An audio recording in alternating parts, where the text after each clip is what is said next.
중독과 관련한 빅데이터 로드맵을 한번 보겠습니다.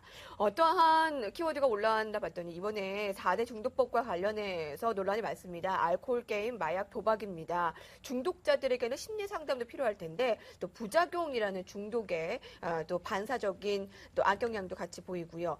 근데 증권계에 또 오래 계신 이항용 위원께서는 중독하면은 또 주식에 대해서 그렇게 할 말이 있으시다고요. 그러니까 주식을 갖고 이제 하루 종일 또 하시는 분들 계세요. 그러니까 뭐 시시각 보시면 너무 그러면 심하죠. 그래서 주식은 정말 이거 하시면 안 되고요. 투기로 하시면 안 되고 투자로 해야 된다는 거죠. 다시 한번 이번 기회를 통해서. 너무도 캠페인 같은 말씀. 근데 사실 그렇게 네. 하셔야 돈을 벌 찬스가 가능성이 높아지는데요.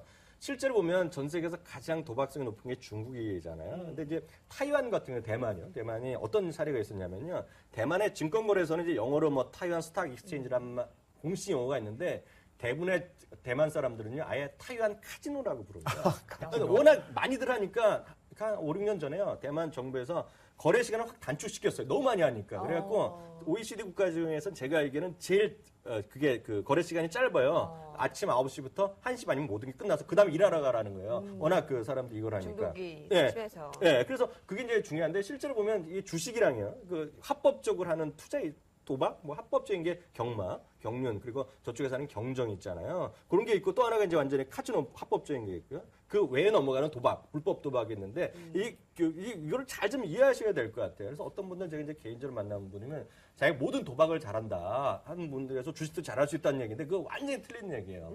또 말씀드리긴 그렇지만 보통 또 취미 삼아서 하시건 고스톱이라고 많이들 하시잖아요. 근데 고스톱 잘하시는 분요, 제 말씀 잘 들으세요. 주변의 주위분을 알려주세요.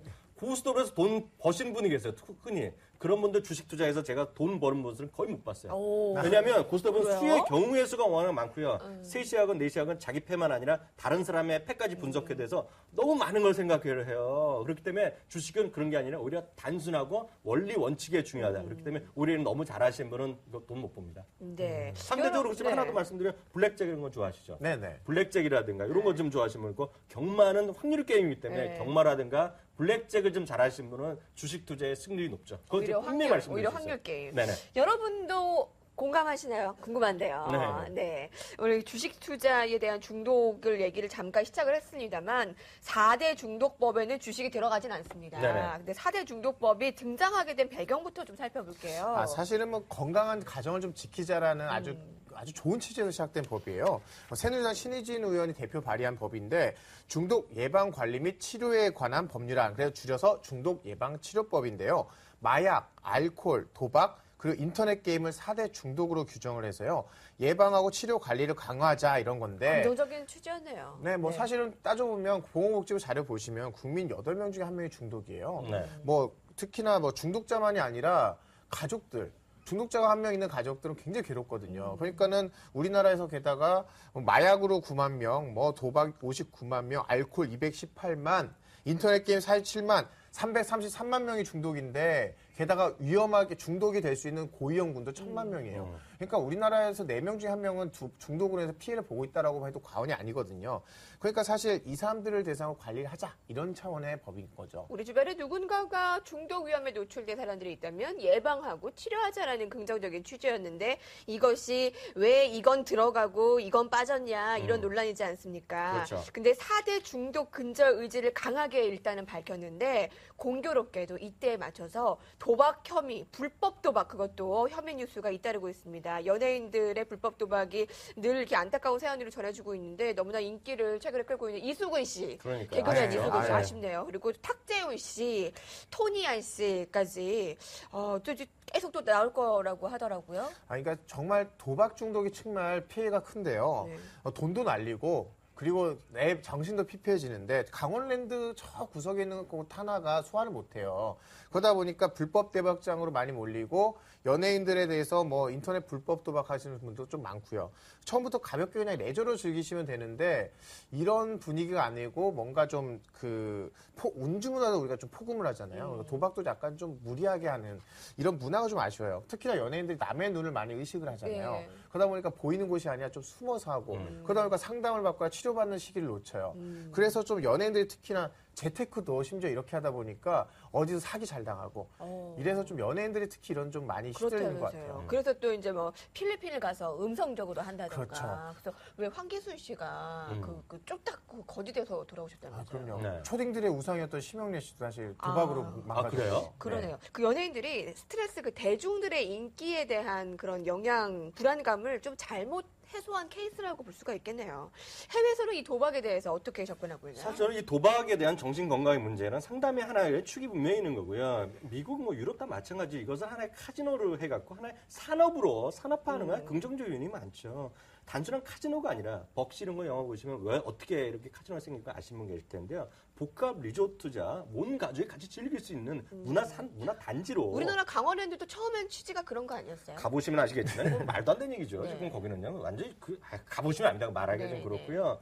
사실 중국 관광객이 카지노에 지금 전 세계를 좌지우지하고 있거든요. 그래서 일본 사람보다 2배의 어떤 드랍 비용을 많이 내고 있고요. 네. 실제로 보면 그러다 보니까 해외에서도 자꾸 도심 외곽에 있거나 뭐 예를 들어서 라스베가스 사막 한가운데 있잖아요. 그래서 멀리 가게 해놨는데 지금은 그게 아니라 무슨 인디안을 보호한다거나 예를 들어서 원주민을 상대한다, 뭐 돈 벌게 해준다면서 도심 안으로 들어와 있습니다. 일반 사람들도 할 수 있어요? 당연하죠. 로스앤젤레스 시내 한복판에 지금 생기고 있는 것이고요. 뭐 밴쿠버도 마찬가지고 호주 이런 데 마찬가지고 도심 한복판에 이렇게 생기고 있는 게 하나의 추세인데 그것은 전반적으로만 합법화시키면서 세원을 확보하겠다는 그런 추세가 있고 그러다 보니까 주식시장에서도요. 이게 완전 뜨거운 감자입니다. 완전 돈도 벌고 성장성도 있거든요. 그러니까 일본도 마찬가지고 아시아 각국도 카지노 널리려는 거죠. 혹시 윌 리조트라고 가보셨죠? 그럼요. 네, 가보신 분 많더라고요. 네, 윌 리조트는 MGM과 더불어서 세계 최대의 카지노 회사인데 물론 마카오도 있고요. 라스베가스도 있는데 이 회사 주가 지금 현재 사상 최고가 수준이에요. 근데 보시면 우리 주식하신 분 약간 어려운 얘기에 대한 PR 얘기하잖아요. 네. 그게 보면 S&P 500이 한 20배 정도 나거든요. 18배, 19배인데 지금 카지노 업계 평균은 30배가 넘는데 지금 바로 보신 윌 리조트는 한 22, 300밖에 안 되니까 지금 300불 내외인데요. 지금 500불 간다 목표하는 사람들이 많이 나오고 있습니다. 매수 의견이 압도적인데 이게 카지노 산업이 그러니까 계속 활성화될 가능성이 높아진다라는 그럼요. 건데 네. 우리나라는 좀 더 숨어서 이렇게 하는 경향 때문에 그런가 아직까지 사실 이렇게 되지 못하는 그 도박이 좀 중독성 있다라는 부분하고 이게 나쁘냐 아니냐는 그 각국마다 좀 보는 시각이 그런 것 달라요. 같아요. 그리고 카지노 합법화 돼 있잖아요. 네. 근데 카지노 허용해준 나라 있고 아닌 나라가 있는데 아직 우리나라는 좀 그거에 대해서 보는 시각이 좀 안 좋은 것 같은데요. 전 세계적으로 보면 사실 카지노 확대하는 게 추세예요. 일본에서도 카지노 만들겠다는 논의가 되고 있고 경제 활성화라는 측면에서도 카지노라는 산업으로 보면 네. 사실은 어느 정도 긍정적인 것도 있지 않나 싶은 마음도 있어요. 네, 근데 이번에 논란이 된 것이 4대 중독법과 관련해서 뜨거운 감자가 이 게임이 과연 마약과 도박이랑 같이 동선에서 봐도 되는 것이냐에 대한 문제입니다. 당연히 한국 정서상 도박, 마약, 알코올은 나쁜 건데 게임은 얘기가 좀 다르다. 좀 이런 거예요. 사실 그래서 게임 업계가 이 법을 게임 중독법이라고 부르면서 강력하게 난리가 대응하고 있거든요. 났죠. 난리가 네. 났죠. 뭐냐면 마약, 뭐 알코올 이런 거랑 게임을 놓으니까 너무 우리가 그 게임을 너무 악하게 만드는 거 아니냐. 그래서 강력히 반발하는데 우리를 왜 마약하고 동질화 시키냐. 근데 오히려 이렇게 반발하니까 학부모단체들은 게임 중독 때문에 우리 아이들 얼마나 힘든데 너희가 이런 식으로 나오냐 해서 더 반발하면서 양쪽의 갈등이 굉장히 첨예하게 대립하고 있는 상황이에요. 근데 실제 게임 업계에는 분명히 타격이 있을 거예요. 물론 게임 업계도 어느 정도 문제는 있겠지만 실제로 보면 좋아지는 쪽이 있을 겁니다. 게임 업계 규제하면요. 왜냐하면 이게 통계적으로 나온 것인데요. 네. 게임을 많이 하면 할수록 안 되는 게 있어요. TV를 보는 시청 시간이 줄고요. 또 하나 그렇죠. 중요한 게 미국에서도 말이 많은 게 영화 보는 편수가 줄어드는 거예요. 대신에 게임하니까. 그래서 네네. 은근히 우리나라도 아마 영화 만든 사람은 좋아할걸요. 게임 규제하자면요. 사실 학부모들도 즐기는 스마트폰 게임 있죠. 애니팡. 이거 그러니까 할머니도. 애니팡이 이 규제에도 빠져 있어요.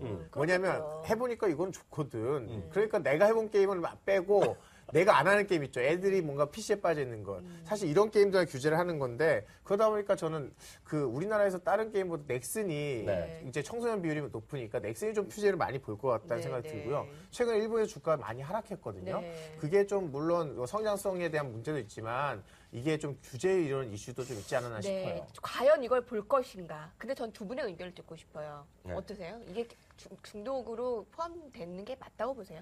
저는 그거에 대해서는 중립적인 생각을 갖고 아, 있고요. 중립. 왜 그걸 이렇게 왜냐하면 저는 말씀하시니까? 저 애가 게임하면 이렇게 뭐라고 안 그럽니다. 왜냐하면 아. 그 친구가 제 게임 만들어서 대박 터질 거 아무도 모르잖아요. 너무 심하면 안 되지만 그런 거 아닌 것 같고요. 우리 해외 얘기 좀 해드리면요. 해외에서는 게임 시장 규모를 더 늘리지 못해서 난다리거든요. 올해만 하더라도요. 지금 700억 달러 시장인데요. 6% 늘어나거든요. 내년에 870억 달러. 올해보다 20%가 더 늘어나요. 그것은 왜냐하면 중국이라든가요. 라틴 아메리카의 인터넷 보급률이 높아지는 거죠.